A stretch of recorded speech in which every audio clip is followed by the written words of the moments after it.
My son told me to pay his wife's $500,000 debt, or kicked me out of my own house, so I disappeared overnight. I was folding towels on the couch when Josh walked in like he owned the place. Not just walking in, but announcing himself with that heavy pause he uses when he thinks he is about to say something important, something final. Bella followed him, arms crossed, lips already curled in that tight smile she wears when she thinks she has the upper hand. I remember thinking, just for a second, that they looked like strangers, standing in my living room, people who had memorized my house but forgotten me. Josh did not sit. He stayed standing, looming, like a man who did not intend to stay long. He said, "Mom, listen carefully.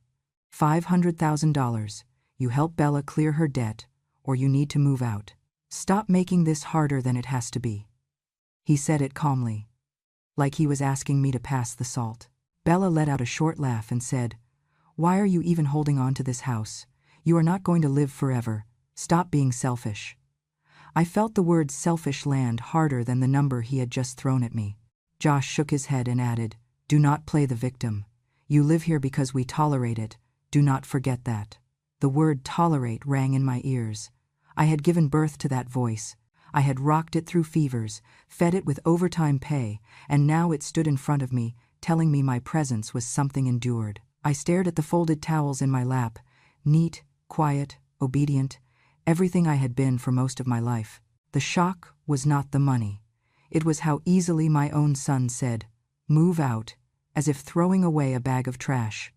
I looked at the doorframe, the one my late husband once measured for a family photo, and thought, this is my house, and yet I am being given an ultimatum inside it. Josh kept talking, explaining numbers and timelines, but I stopped hearing him. My mind caught on one sentence and would not let go. "Move out, not we need help, not can we talk, just move out." Bella sat down then, crossing her legs, already comfortable with the idea of me leaving. She said, "We are not asking for much. You should be grateful we are even letting you stay this long." I remember thinking how strange it was that gratitude had become a weapon. I wanted to say something sharp, something that would cut back, but my throat closed. I had learned long ago that silence was safer when people had already decided who you were. My son looked at me like I was a problem he was tired of managing. That was when it hit me that this was not about debt. It was about control. About 200 words into this moment, I realized I was not just telling my story for myself anymore. I was telling it for anyone who has ever been spoken to like this, in a place that once felt like home. If you feel justice deserves celebration, smash that hype button. Let us keep stories like this alive, echoing far, far away. Your support helps us bring understanding and love to those who deserve it. Thank you so much. Keep listening. Josh finally stopped and asked, "So what do you say?" His eyes were impatient, already annoyed that I had not answered quickly enough. Bella leaned back and added, "Do not drag this out. We have enough stress without you adding to it." That sentence did something to me. Enough stress without you. As if my existence was an inconvenience layered on top of their real lives. I thought about all the years I had swallowed my opinions to keep peace, all the times I had been careful not to offend, not to interfere, not to ask for too much. And still, here I was, being told I was too much. I nodded slowly, not because I agreed, but because I needed them to believe I was small. Josh took my nod as surrender. He sighed in relief and said, "Good. We will figure out the paperwork tomorrow." Tomorrow, as if tomorrow was guaranteed to look the way he imagined. When they left the room, Bella brushed past me and said under her breath, "It is about time." I sat there long after they went upstairs, staring at the towels until they blurred together. The house was quiet again, but it was a different kind of quiet, the kind that follows a threat. I realized then that the ultimatum was not a negotiation. It was a declaration. They had already decided I was expendable. Standing up and shouting would not change that. Explaining myself would not soften it. What they did not know, what they never bothered to ask, was that I had spent my life preparing for moments exactly like this. Not with anger, but with foresight. I touched the arm of the couch and thought, this is my house, and if they think they can push me out of it, they have no idea who they are dealing with. I did not become someone they hated overnight. That hatred was built carefully, year by year, from moments that had nothing to do with cruelty and everything to do with refusal. The first crack appeared when Josh was 22 and convinced he had found a shortcut to adulthood. He came to me with excitement spilling out of him, talking fast, waving papers, explaining a business idea that changed shape every time he spoke. He wanted money, a large amount, and he wanted it immediately. I listened. I asked questions.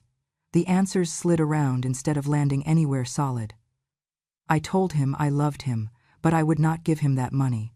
I said I had worked too hard to gamble it on something neither of us could clearly explain. His face changed. The warmth vanished. He shouted, "You do not believe in me." That sentence followed me for years. It did not matter that the plan collapsed within months or that others lost money doing the same thing. What mattered was that I had said no. From that moment on, I was no longer a careful mother. I was labeled cold, unsupportive, the kind of woman who clutched her purse too tightly. Saying no had turned me into a villain. Years later came the wedding that everyone said I tried to ruin. Josh had met his first wife and fallen hard. He told me he needed money again, this time from my retirement fund, to make the wedding worthy of his future. I did not refuse right away. I asked to meet her. I listened more than I spoke. Something felt wrong, not dramatic, just quietly off. I did what I had always done. I checked facts. I found records of unpaid loans, different names used at different addresses, debts that seemed to vanish and reappear. I told Josh to slow down. I said we should wait, verify, protect ourselves. He exploded. "You are jealous," he said. "You cannot stand seeing me happy." The family echoed him. They said I was controlling, that I wanted to keep him small so I could feel important. Josh married her anyway. A few years later, the money was gone, and so was she. When the truth came out, no one apologized to me. No one said I had been right. Instead, they said I should have kept quiet. They blamed me for not stopping it harder, for not saving him from his own choices. Somehow, I was guilty whether I spoke or stayed silent. That was when I learned an important rule in our family. If something went wrong, it would always be easier to blame me than to admit a mistake. Bella arrived with confidence that filled every room. She liked admiration, collected it like proof of worth. From the beginning, she expected me to bend, to praise, to agree. I did none of those things. I was polite. I was reserved. I watched. That alone made her uneasy. She once asked me what I thought of her new car, the one bought on credit she could barely afford. I said gently that it was beautiful but expensive. That was all. No lecture, no judgment. Later, Josh told me Bella felt attacked. From then on, every word I said was twisted into criticism. If I stayed quiet, I was passive-aggressive. If I spoke, I was negative. Bella told people I looked down on her. She said I thought she was beneath me. The truth was simpler and crueler. I did not flatter her, and she could not forgive that. Over time, she turned Josh against me with small, careful comments. "Your mother does not like me. She thinks she is better than us." He wanted peace in his marriage, so he chose the version of reality that made that easier. The house became the final battleground. Years ago, Josh asked if he could put his name on the deed. He said it would help with taxes, that it was only a formality. I asked my lawyer. I learned what that formality could cost me. I said no. Josh smiled in front of me and raged behind my back. He told relatives I did not trust him, that I was selfish, that I feared he would take what was mine. No one asked why a son needed to be on his mother's deed while she was still alive and healthy. No one questioned why love had to be proven through paperwork. They accepted his version because it was easier. It painted me as a woman clinging to control instead of a woman protecting herself. From that point on, every boundary I set became evidence of my supposed cruelty. Looking back, I see how neatly it all fits together. I was hated because I would not serve as an endless source of money, approval, or silence. I did not disappear when it was convenient. I did not sacrifice myself fast enough or loudly enough. In a family that measured love by how much you gave up, I was dangerous because I kept parts of myself intact. Josh and Bella did not resent me for doing something wrong. They resented me because I could not be easily moved, easily guilted, easily used. And when people decide they want what you have, they must first convince themselves that you do not deserve it. By the time they demanded the house and the money, they had already rehearsed their justifications for years. I was not a mother anymore. I was an obstacle. And obstacles, in their minds, exist to be removed. The dinner was not planned for warmth. Bella invited 2 people she knew would make me careful with my words, her cousin Marlene and a neighbor named Rick, who laughed too loudly and agreed with whoever spoke last. The table was set neatly, almost ceremonially, as if this were an occasion worth remembering. I noticed the papers placed beside Josh's plate, aligned, waiting. Bella poured wine for everyone except me and said with a smile that did not reach her eyes, "Let us eat first, then we will talk like adults." I understood then that this was not a family meal. It was a hearing. As plates clinked and forks moved, Bella began softly. "Joanne, you know, when someone lives under a roof, they have responsibilities." She glanced at Marlene, who nodded. Bella continued. "You cannot just take and take because you are old." The word old hung there, naked and intentional. I opened my mouth, then closed it. Josh cleared his throat and said, "Mom, please do not embarrass me. Sign the papers. Do you want to tear this family apart?" He slammed his hand on the table, hard enough to rattle the glasses. Rick whistled under his breath like he was watching a show. Bella leaned forward, eyes bright, and said, "If you really loved your son, you would pay the debt. If you refuse, you are not a victim. You are a mother who enjoys destroying happiness." I felt heat rush to my face, not from shame, but from the cruelty of being reduced to a transaction. I remembered Josh at 7 asking me if monsters were real, and here he was, repeating words that cut more cleanly than anything I had ever heard. They spoke about me as if I were not there, listing my supposed faults, how I always held back, how I never trusted anyone, how I had made Josh's life harder by not sacrificing enough. The hypocrisy was sharp. For years, Josh had asked me to give and give for the sake of family, to be patient, to be quiet, to understand. Now that I asked for something simple, respect, they called it selfishness. I realized with a cold clarity that they were not angry at me for refusing to help. They were angry because my refusal exposed how dependent they were on taking. Around the 200th word of their accusations, I felt a strange steadiness settle in my chest. If you feel justice deserves celebration, smash that hype button. Let us keep stories like this alive, echoing far, far away. Your support helps us bring understanding and love to those who deserve it. Thank you so much. Keep listening. Bella slid the papers toward me. "Just sign. Stop acting like this is dramatic." Josh stared at me with that look he used when he was tired of waiting for obedience. "Mom, do not make me choose," he said, even though he already had. The room felt smaller, not because of the people, but because of the certainty with which they believed they were right. Marlene said gently, "Sometimes elders have to step aside for the next generation." That was when it clicked. I was not a mother to them anymore. I was an asset that had overstayed its usefulness. I thought of all the times Josh had told me, "We are family," whenever he needed something, and how quickly that word vanished when I needed dignity. My heart did not break then. It hardened. I looked at Josh and saw calculation where affection used to be. I saw a man measuring the value of his own mother against a balance sheet. That was the moment I understood silence could be sharper than any argument. I did not cry. I did not plead. I nodded once, slowly, carefully, as if agreeing with a doctor's diagnosis. Josh exhaled, relieved, and said, "Good, I knew you would come around." Bella smiled like a verdict had been reached. They mistook my nod for surrender, for weakness, for the final collapse of an old woman who had been cornered. They did not see what that nod truly was. It was the sound of a door closing inside me, a quiet decision forming with perfect clarity. I folded my napkin, placed it on the table, and said nothing more.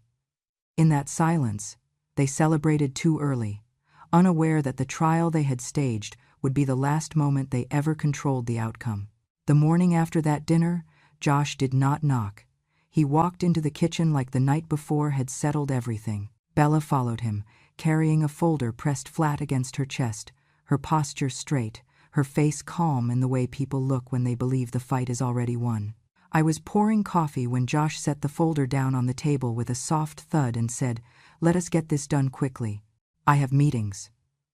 He flipped it open and slid a single page toward me, the signature line glaringly empty. "Just sign. Do not make this harder than it needs to be." Bella stood behind him, arms crossed, watching my hands instead of my face, like a guard making sure a prisoner did not bolt. I read the heading slowly. It was written in careful language meant to look harmless, words like authorization and convenience and temporary authority. But I knew better. I had learned long ago that the most dangerous documents never shout, they whisper. Josh tapped the paper with his finger. "It is standard, just a formality, so we can manage things." He used that word again, formality, the same word he had used years ago when he wanted his name on the house. Bella leaned in and said, "If you do not sign, we will change the locks. You can stay somewhere else. A nursing home might be more appropriate." She said it without anger, as if suggesting a restaurant. That was when the truth sharpened into focus. This was not about helping Bella with debt. This was about ownership, about erasing me one signature at a time. This was about ownership. They wanted the house, not temporarily, not partially, but fully, so they could tighten the grip and never loosen it again. I felt a strange calm wash over me as I traced the empty signature line with my eyes. They believed I was cornered. They believed age had softened me into compliance. Josh sighed loudly and said, "Mom, I do not have time for this. Just sign." There was impatience in his voice, the kind reserved for service workers who move too slowly. Bella added, "Do not be dramatic. You will still live here, if you behave." The word behavior told me everything. They were not asking for help. They were establishing terms. At that moment, I saw the plan clearly. First the signature, then the debt, then the slow erasure of my authority, my voice, my place. I would exist in the house only by permission, until one day permission was withdrawn entirely. My eyes drifted from the paper to the window, to the spot where my husband used to stand every morning, coffee in hand, watching the light change. His voice came back to me, not loudly, not urgently, but steady and prepared. He had said, years ago, "If anyone ever asks you for the house, do not argue, do not explain. Just do what we planned." At the time, I had laughed, told him he worried too much. Now I understood he had seen further than I had. I looked back at Josh and Bella, two people who spoke about me as if I were already gone, and I realized arguing would only give them more material to paint me as difficult. Resistance would make them crueler. Compliance, or the appearance of it, would make them careless. "I need a night," I said quietly. Josh frowned. "A night for what?" he snapped. "You have nothing to think about. You are old." The word landed exactly where Bella wanted it to. Old meant slow. Old meant confused. Old meant pliable. Bella nodded in agreement and said, "Do not drag this out. We have been patient enough." I met Josh's eyes and saw no hesitation there, no flicker of doubt, only the expectation that I would fold like I always had. That was when I decided not to fight them in the way they expected. I pushed the paper back across the table, gently, as if it were fragile. "One night," I repeated. "That is all I am asking." Josh scoffed and gathered the folder. "Fine," he said, "but do not test us." Bella smiled thinly, already imagining the locks being changed, the control finally complete. As they left the room, I stayed seated, my coffee growing cold in my hands. The house felt different now, not unsafe, but exposed, like a place where a storm had been announced but not yet arrived. I did not cry. I did not panic. I simply stood, walked to my bedroom, and opened the drawer where I kept papers no one ever bothered to look for. That night I would not be sleeping. I would be remembering, and when morning came, I would no longer be available for negotiation. By late afternoon, Bella decided patience was no longer useful. I heard the unfamiliar click at the front door before I saw the man standing there with a toolbox. He looked uncomfortable, eyes darting between Bella and me. She spoke quickly, confidently, the way people do when they want others to stop thinking. "We just need to test the lock," she said. "There have been security concerns." I stepped forward and said calmly, "This is my house." Bella did not even look at me. She waved a hand and said, "She is confused. Please, just do your job." The word confused was deliberate. Josh stood behind her, arms crossed, avoiding my eyes. The locksmith hesitated. Bella leaned closer to him and whispered something I could not hear, then turned to me and said, "If you interfere, we will call the police and report trespassing." Trespassing, in the home where I had lived for decades. The absurdity of it should have been laughable. Instead, it hollowed me out. The man left without touching the lock, muttering apologies. Bella was irritated now, sharp-edged. She marched past me into the bedroom without asking, pulling drawers open, tossing clothes aside. "We need space," she said. "You have too much junk." I followed her slowly, each step heavier than the last. She grabbed a box from the closet, the one where I kept my husband's letters, the watch he wore every day, the folded flag from his funeral. She lifted it like it weighed nothing and dropped it into a plastic bin with a loud crack. Something inside me broke then, not loudly, not dramatically, but completely. "Please," I said, my voice barely there.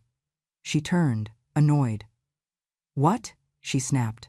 "What is so important in there?" I knelt and reached for the box, my hands shaking, and she laughed. "You are still clinging to the past. That is your problem." Josh finally spoke, his tone irritated rather than concerned. "Mom, stop making a scene. You are acting like you own the place." I looked up at him, at the boy whose lunches I had packed before dawn, whose fevers I had sat through counting breaths, and I said nothing. Bella stepped closer and said, "Own? What do you even contribute? You just sit here surrounded by memories. You do not build anything." Josh nodded as if that made sense to him.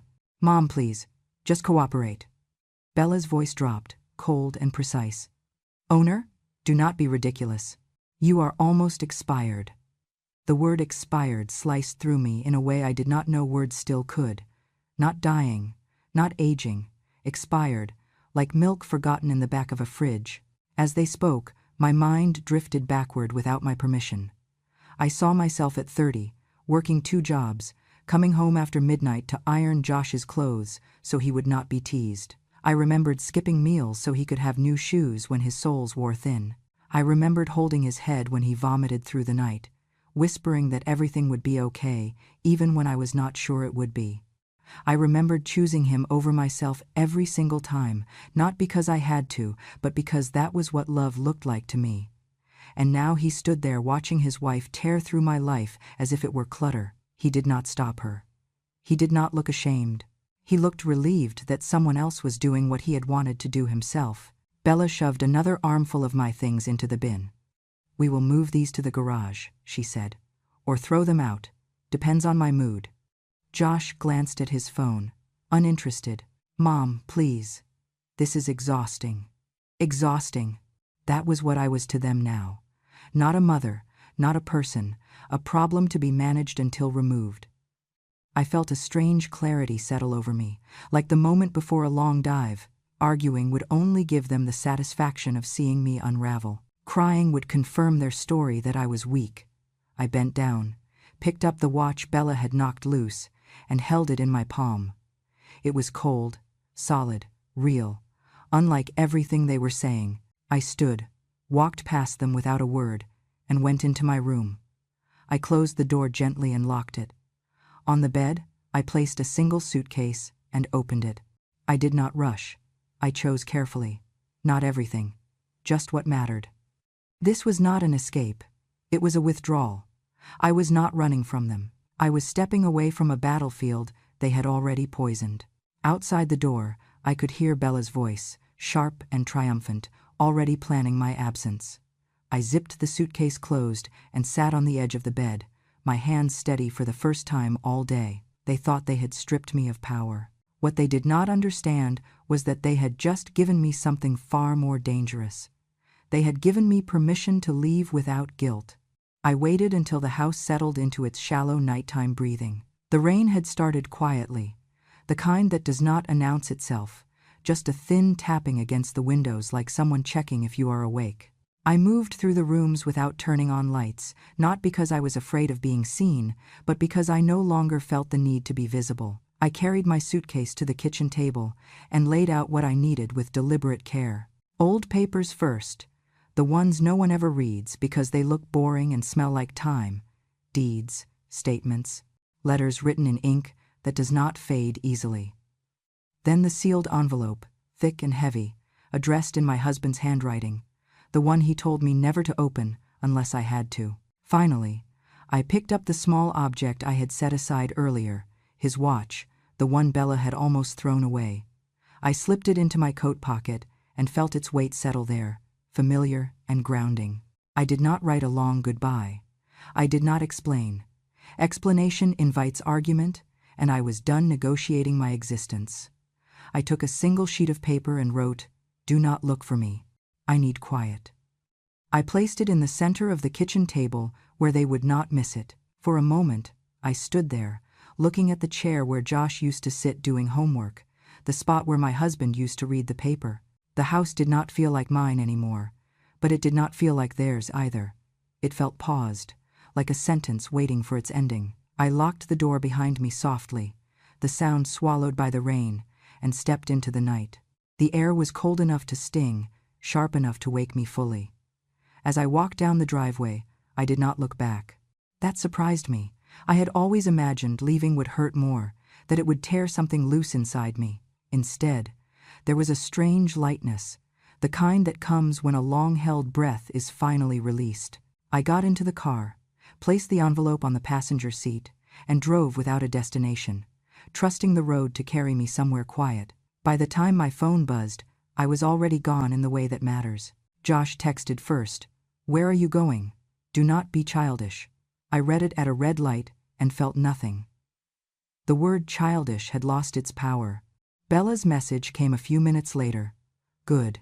The house already feels lighter." I imagined her saying it aloud, satisfied, certain that absence meant defeat. I did not reply to either of them. I had learned that silence, when chosen and not forced, could become a boundary more solid than any wall. I parked near a small motel on the edge of town, the kind of place people pass without noticing. Inside, the room was clean and anonymous. I placed the suitcase on the bed, set the envelope on the desk, and sat down without turning on the television. I took the watch from my pocket and held it for a moment, remembering my husband's voice, his calm certainty.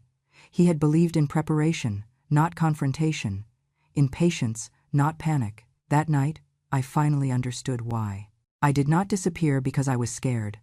I disappeared because I needed distance to let their assumptions do the work for me. They believed I was running.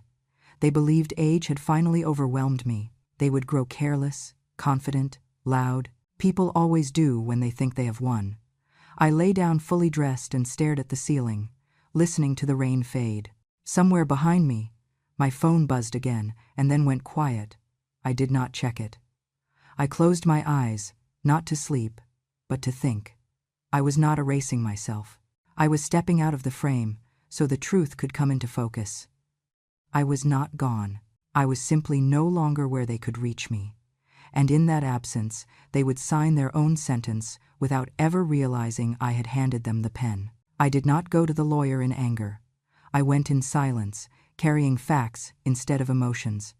The man my husband had trusted all those years ago still worked in the same modest office, his hair grayer, his eyes sharper. When he saw me, he did not ask why I was there. He only said, "You waited until it mattered." I handed him the envelope my husband had sealed years before and said, "They tried to take the house." He nodded once, as if this outcome had always been a possibility. We opened the trust together, page by page, and for the first time since I left, I felt something close to relief. Not because of revenge, but because everything was exactly where it was supposed to be. The trust was clear and precise. My husband had never believed in ambiguity. It stated that the house was protected under a living trust designed to safeguard me from financial coercion. If anyone attempted to force me out, threaten eviction, change locks, or pressure me into signing away authority, Ownership would automatically transfer to a designated charitable foundation supporting elderly women who had experienced financial abuse. No court hearing, no appeal. The moment coercion was documented, the transfer was triggered. I slid my phone across the desk, showing the lawyer the messages Josh had sent, the voicemail where Bella mentioned changing locks, the locksmith invoice she had foolishly emailed herself. The lawyer listened quietly, then smiled, not warmly, but with professional satisfaction. They did everything required to activate the clause, he said, without knowing it. Then he showed me the second provision, the one my husband had added later. It was labeled a moral condition, written in plain language. If any beneficiary attempted to pressure, deceive, or intimidate me into signing documents related to the property, that person would forfeit all ancillary benefits tied to the trust. Not just the house, everything. The garage access, the vintage car my husband had kept running for decades, even the small contingency fund set aside for Josh's emergencies, all of it vanished the moment coercion occurred. I closed my eyes briefly, thinking of Josh tapping the paper, telling me to hurry, telling me I was old. My husband knew.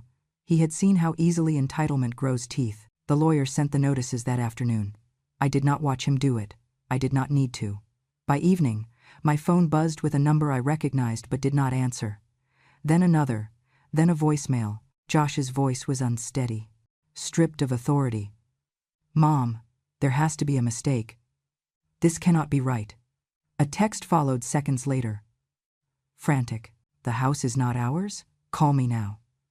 Bella's reaction came louder, angrier, through a string of messages that blurred together. "You tricked us. This is fraud. You planned this." I read them calmly, sitting in a chair by the motel window, the rain finally gone. They mistook preparation for deception. They mistook silence for ignorance. That was their final error. By morning, the formal letter arrived at the house. I knew because Josh called again, his voice breaking this time. "They say the property belongs to a foundation now. They say we have no claim. How is that possible?" I imagined him standing in the living room, papers shaking in his hands, the same room where he had told me to move out. Bella must have been screaming. I could hear it in the background, her voice sharp with panic. "She set us up," she shouted. She pretended to be weak. The truth was simpler. I had never pretended. They had projected weakness onto me because it made their actions easier to justify. The foundation's representative contacted them next, polite and firm, outlining the transition process. They were given timelines, instructions, and boundaries. Everything was legal. Everything was documented. Josh lost more than the house that day. He lost every fallback he had assumed would always be there. No garage, no car, no emergency fund, no inheritance buffer to soften the consequences of his choices. Bella's fury had nowhere to land but on him, and for the first time, he could not redirect it toward me. I did not call them. I did not explain.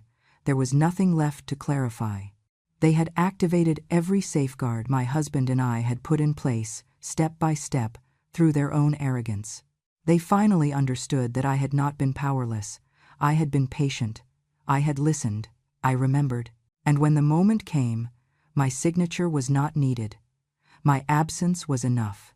They did not have to drag Josh and Bella out in handcuffs. That would have been too loud, too theatrical, and this story never needed noise. 2 representatives from the foundation arrived instead. Polite, composed, carrying folders the way people carry certainty. They spoke calmly, outlining timelines, occupancy limits, and the transition process. Josh tried to argue, his voice rising, pointing at walls like ownership could be reclaimed through memory. Bella paced, furious, insisting there had to be a mistake, that family meant something. The representatives listened without reacting, then repeated the same sentences with the same calm. The outcome did not change. The house no longer belonged to them. It did not belong to me either. It belonged to a cause that understood what financial abuse looked like when it wore a family's face. Josh called me that evening. I recognized the number and almost did not answer, not out of fear, but because I had already said everything that mattered with my actions. Still, I picked up. His voice sounded smaller than I remembered. "Mom," he said, the word trembling. "Did you really do this?" I waited a moment before answering, not to punish him, but to let the silence speak first. "No, Josh," I said evenly. "You did. You were the one who said pay the debt or get out. You were the one who talked about changing locks. You were the one who called me a burden." He tried to interrupt, but I continued, my voice steady. "I did not take anything from you. I stepped aside and let your choices finish what they started." There was a long pause, then a sound like he was swallowing something bitter. "We are losing everything," he said. I replied, "You lost it the moment you decided I was expendable." I ended the call gently, before anger could crawl back into the space I had cleared. I did not go back to the house. I did not stand across the street to watch them pack boxes or argue or blame each other. That kind of witnessing would have tied me to them again, and I was done being tied. Instead, I wrote a letter, short and clean, the kind of letter that does not invite response. "I have paid the greatest debt of my life," I wrote, "the debt of staying silent to keep the peace. From today on, I owe you nothing." I sent it without a return address. That was not cruelty. That was closure. Weeks passed. I settled into a small apartment with windows that faced east, where the morning light arrived quietly and left no shadows behind. No one raised their voice there. No one walked in unannounced. I placed my husband's watch on the bedside table, not as an anchor to the past, but as a reminder of foresight rewarded. I cooked when I wanted, rested when I needed, and spoke only when my words would be met with respect. The silence in that place was not heavy. It was kind. Sometimes I thought about Josh, about the boy he had been before entitlement taught him to measure love in leverage. I did not wish him harm. I wished him understanding, even if it came too late to repair what he had broken. Bella faded from my thoughts more quickly. Power loses its shine when it can no longer be used, and she had built herself on that shine alone. Their absence did not leave a hole. It left the room. One afternoon, sitting by the window, I realized something that surprised me. I was breathing differently.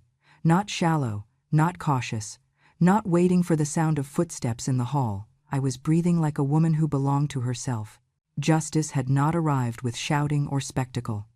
It had arrived quietly, through preparation, memory, and the refusal to be erased. I did not win by taking anything back. I won by walking away with my dignity intact, leaving behind a house that was no longer a battlefield and a family that had forgotten how to be one. Some people call that revenge. I call it survival done right. If you are still here, thank you for listening to me all the way to the end. I did not tell this story to be praised or pitied. I told it because silence can break a woman faster than cruelty, and because too many mothers are taught that enduring abuse is the same thing as love. It is not. Love does not threaten. Love does not demand ownership. Love does not call you a burden and expect you to disappear quietly. I am Joanne, and this was my truth. I did not raise my voice. I did not seek revenge. I simply remembered who I was and acted before it was too late. If my story stirred something in you, if it reminded you of your own mother, your grandmother, or even yourself, then it has done what it needed to do. Here on Grandma True Stories, we give voice to women who were told to stay quiet, to endure, to fade away. We remember, we speak, and we show that wisdom does not expire with age. If you believe stories like this deserve to be heard, please subscribe to Grandma True Stories. Your support helps these voices travel farther than they ever could alone. And if you carry a story of your own, one you were told was too small or too late to matter, know this: it still matters. And when a grandma speaks, the world finally listens.